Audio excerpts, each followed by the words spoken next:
the influence of caffeine on the gut affects the brain and how it affects mood, it affects energy levels, it affects like so many different aspects of it. What do you think, like, obviously caffeine being a drug, how does it affect our brain? See, caffeine it's not completely bad and it's not completely good. Like in everything in nutrition, moderation is key, right? I mean, if you're going to go and have like 10, 12 cups of coffee in a day, that's not going to do you any Right. good.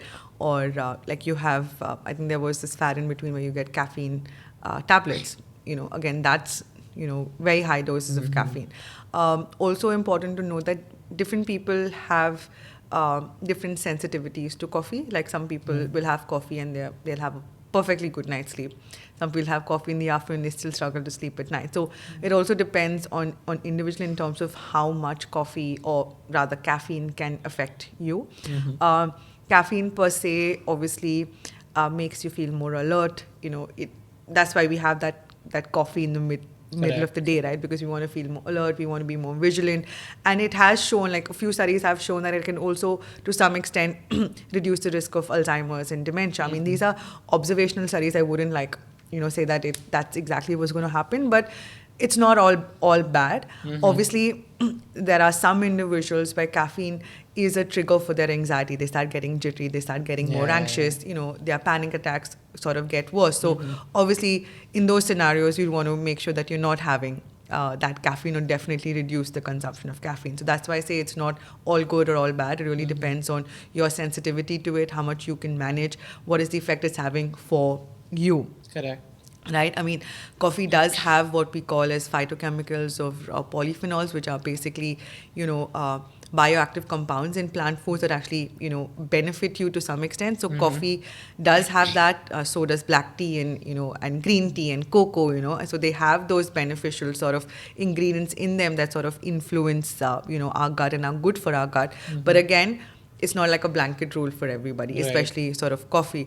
And I think important for me to also mention here that when we spoke about certain nutrients or certain foods that are important for gut health and for mental health, it's important for us to talk about these polyphenols, or what we call are basically bioactive compounds in plants, which you get in all of your fruits, especially your deeply pigmented or brightly colored fruits and vegetables have the highest amount of these polyphenols.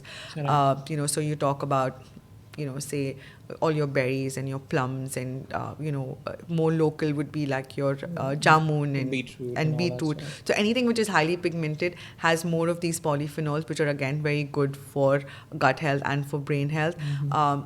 Again, all of your dark green leafy vegetables, so talk about your spinach, all of your local greens, and more closer to home, and when we're talking about Indian cooking, we'll use a lot of herbs and spices which also have those Right. compounds in them. So we use obviously a lot of turmeric and cinnamon and clove, and which that's just the way we cook, right? It's daily cooking for us. It's daily cooking, and that's why I keep going back to saying that it's important for us to go back to our roots and start, staying true to how we normally eat and cook, because that's the way that our ancestors did it, but they did it for a reason, because it actually had, benefits to it. Right. So I think it's important to understand that there are certain, compounds in plant foods that actually benefit your gut and mental health. So the more, like I say, variety and diversity you get in your plant food, the better it is for you. And let's not forget the herbs and condiments and the spices that we Right. anyways use in our Indian cooking. So, Right.